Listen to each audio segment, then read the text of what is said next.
from this to this. Hi everyone! So gusto ko nga lang palang i-flex sa inyo tong ginawa kong DIY beanie costume. So every year kasi na magba-birthday yung anak kong si Francine, tinatanong ko siya kung ano yung gusto niyang design ng birthday niya or theme. So dahil nga wala akong makita mabila ng ready-made na design na ganito, so I decided na gumawa na lang. So buti na nga lang may nabibili na pala ganitong beanie design na iron ng t-shirt press patches, kaya hindi na ako mahihirapan mag-design. Ang mura nga lang din ito, 48 pesos lang yung isang pad, kaya dinamihan ko na yung bili ng design. So madali lang din naman siya gawin. Noong una tinakpan ko muna siya ng paper kasi baka mamaya masunog.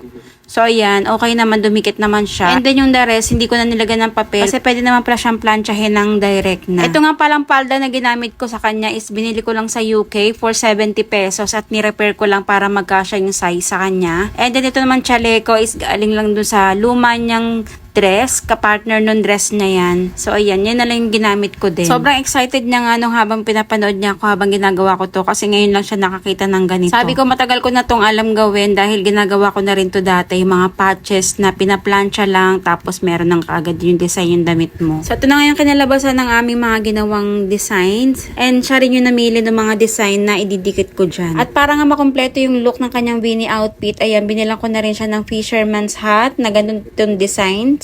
Tapos, etong stop toys na to is sa tumbler ko yan galing. And then, ito, bumili na rin ako ng bling-bling na colorful. And then, nung mismong birthday niya nga is, ayan, nag-photoshoot lang kami dito sa bahay para makatipid din, hindi na kami lalabas. Bumili lang ako ng konting pan-design. So, mura lang naman yung mga yan at pwede pa naman gamitin ulit. Then, ito na nga siya nung suot-suot na niya, diba? Sobrang cute at talagang sobrang happy talaga tong anak kong si Francine. So, yan lang for today's video. So, share ko lang naman yung aking DIY beanie outfit ideas para magustuhan nyo din. Thanks for watching!